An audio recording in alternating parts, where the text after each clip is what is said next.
Hi there. I'm going to spend some time today talking about a group of concepts which, frankly, are not all that well covered in your textbook, and so I'm just going to do it myself. The key vocabulary words you need for today are civil society, interest groups, and social movements. And what these three things have in common is that they all help us answer the question, how do citizens organize themselves in groups to participate in politics? We've already talked about some individual ways of participating in politics. The really obvious one, for instance, is voting. We've talked a little bit about the process of being socialized and forming your own political ideology.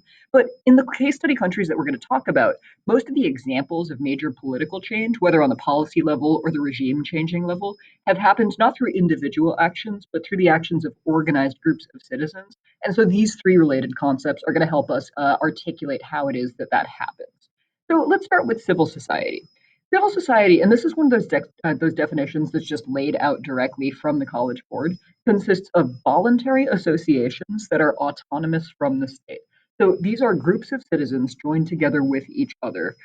They join voluntarily, their membership can't be compelled, and we're also not generally talking about people's places of work.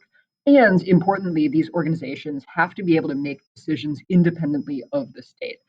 Sometimes they might be able to get some funding or some grants from the state. Sometimes they might need to be licensed by the state in order to operate or to register by the state in order to be considered legal. But fundamentally, a true civil society organization gets to make its decisions without going to the state for approval. Sometimes we speak of civil society as a third sector. We think about the public sector as being directly under the control of the state, the private sector being for profit business. Civil society operates sort of a middle space between those because civil society organizations aren't primarily for profit organizations, but they also aren't directly part of the state. And so sometimes we think about them as occupying kind of a middle space between the state and the private sector, the business world. A few common types of civil society organizations, and different people will define this differently, but I'm giving you a list that is consistent with this College Board definition. Religious organizations are a key form of civil society, and you can see those on the local as well as the regional and the national level. Neighborhood groups, really representing very hyper-local interests, are important civil society organizations in a lot of ordinary people's lives. The news media constitute, for our purposes in this class, part of civil society, and a thriving news media, as we've probably already discussed, is really an essential element of a democratic society. Business and professional associations. So think about trade groups, think about lobby groups for particular professions, think about industry councils. All of those constitute civil society organizations. And then finally, there's this kind of broader category, this catch-all term of non-governmental organizations. The meaning of that term is always a little bit fuzzy, but generally what we're talking about is organizations that do one or both of two things. One is to provide a service that would otherwise be provided by the government to engage in some sort of public welfare or charity type of work. And the other is to advocate for some policy interest. And you'll find NGOs, you'll find non governmental organizations that do one or the other of those things. You'll also find a lot that do both. One important thing to note about civil society organizations is that they are not necessarily political. If you're on like a club soccer team in your neighborhood, that constitutes a civil society organization. It's a voluntary association that's autonomous from the state. So lots of civil society organizations are not necessarily political in purpose. Nonetheless, we care a lot about civil society organizations in this course. First, because some of them are political, they do seek to act on the government, to act on the state, to change people's political behavior, and that matters. But also because even the not explicitly political civil society organizations can sometimes give us valuable information about how democratic a regime is and how its people interact with the state. The interaction between civil society and the state is a two-way street, so it's important to consider both sides of that relationship. In terms of the ways that civil society acts on the state, acts on politics, lots of civil society organizations are engaged in some combination of monitoring and lobbying the government. Sometimes they will really aggressively expose corruption. They will try and call out poor governance when they see it. Many civil society organizations are also actively involved in meeting with members of the government, with their legislators, with local officials, with mayors, et cetera, with bureaucrats in order to try and get them to pursue a particular course of action or simply to inform the ways in which policy is made. Civil society can sometimes provide this function of just giving useful information to government actors who wouldn't otherwise have access to it. A third function is simply for civil society organizations to represent their members' interests, to say, hey, somebody needs to stand up for teachers, or somebody needs to stand up for pipe fitters, or somebody needs to stand up for people with disabilities, or somebody needs to stand up for this particular group of people. And so civil society organizations are often actively involved in representing whatever they understand the interests of their membership to be. Finally, one last feature, and this is an important way in which civil society can contribute to making a society more democratic, is that being a member of a civil society organization can provide you as an individual with some valuable experience that might be relevant later if you want to get more directly involved in politics. And so, providing organizational experience to members, being kind of a training ground for involvement in big organizations, is an important function of civil society, especially in democratizing countries.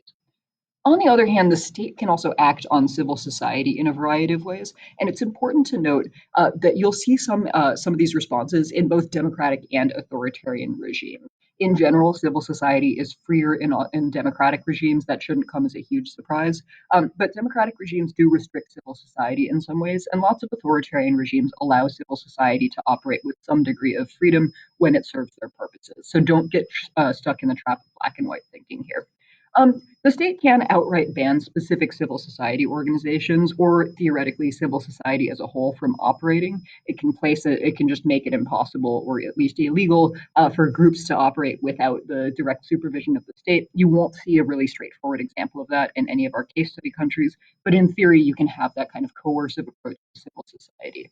Um, More commonly, both democratic and authoritarian regimes will restrict civil society through monitoring or through registration requirements, right? Requiring that organizations get a permit from the government to operate, requiring them to disclose their membership or to disclose the sources of their fundraising. All of those can act as checks on civil society, although they're not necessarily enacted with the explicit intent of stopping civil society from existing independently. The state can, as I said, monitor civil society organizations, just keep an eye on what they're doing in a variety of ways. Sometimes that's useful, sometimes that serves an intimidating function. Finally, the state can, of course, actually listen to civil society organizations. Legislators and government officials can take meetings with representatives of civil society organizations. The state can, if it wants to, seek out input from civil society organizations in order to make better policy. So the state can make use of civil society or try and constrain civil society in a variety of ways. And we'll talk in class about how that's going to vary between different regimes. Okay, two related concepts. We talk about kind of different types of groups of citizens, and I'll just give you a warning that these are not going to fit super neatly in a Venn diagram with civil society. I think of interest groups and social movements as kind of different, slightly overlapping entities or concepts within that broader sphere of civil society, but different people will characterize that differently. Don't get too hung up on the categorization. Interest groups are organizations that represent a specific policy issue or interest. They tend to be institutionalized. They tend to have things like names and leadership and websites and defined membership lists. But they exist in a broad variety of different topics, different interest groups. Different groups of people belong to a variety of interest groups with a wide range of purposes. On the other hand, social movements are large groups, including many more individuals and often many discrete interest groups who are pushing for significant change. A couple of comparisons between interest groups and social movements. Social movements tend to be numerically bigger. Often they include a lot of different interest groups who have come together to advocate for some bigger cause, and often they include lots of individuals who weren't members of those interest groups in the first place. So social movements tend to involve just numerically a larger chunk of society, a bigger percentage of the citizenry. Social movements also tend to be more loosely organized, and often we say that social movements are organized from the grassroots, meaning that power flows from local organizations up to regional and then national organizations. That means that it's not necessarily easy for the national leadership of a social movement, even if you can identify a national leadership of a social movement, to tell those local groups what to do. So power tends to be more decentralized. There's less of a hierarchical top down structure. By contrast, interest groups tend to have narrower goals. They often exist over a longer period of time. They tend to be somewhat more institutionalized, somewhat more stable, and they don't always push for sweeping social change. They're not always pushing for revolution. They're often pushing for more discrete, identifiable, and achievable policy change. Interest groups, because they're more institutionalized, are also more likely to be communicating with the government through formal and established channels. you're more likely to see interest groups try and take meetings with legislators or try and submit petitions to the government or try and have their members invited to some sort of committee that's engaged in the policymaking process. Whereas with social movements, they might take advantage of those channels of established communication with the government, but social movements are also more likely to go outside the system and to organize boycotts or protests or other mass mobilizations that aren't directly forums that are endorsed by the government. Finally, all kinds of societies and regimes, including every single country in the AP CompGov course, has interest groups. It's not just democratic groups that have democratic regimes that have interest groups. There are interest groups almost everywhere. Broadly speaking, there are two different ways for a regime to organize its interaction with interest groups, and we refer to those as pluralist and corporatist. Pluralist interest group systems are characterized by a bunch of different interest groups competing to represent their interests. And so in those systems, you might have like five different organizations that are lobbying the government to relax its restrictions on gun rights. And you might have like seven other organizations that are advocating that the government should increase gun control. Right? So groups are competing with each other, even when they're on roughly the same side of an issue. Those groups in a pluralist system are autonomous from the state. They are not receiving significant direction from the state. They are generally more likely to be organized from the bottom up. In a pluralist system, we're also more likely to see, rather, the transition to a pluralist system tends to be associated with democratization.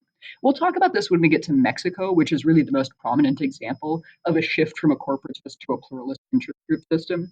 But often, if we're observing a country that's in the process of a democratic transition, one strong sign that the country is becoming more democratic is that it's relaxing its regulations on civil society, it's relaxing its regulations on interest groups, and more interest groups are popping up, more and more people are joining them and competing to have their voices heard by policymakers.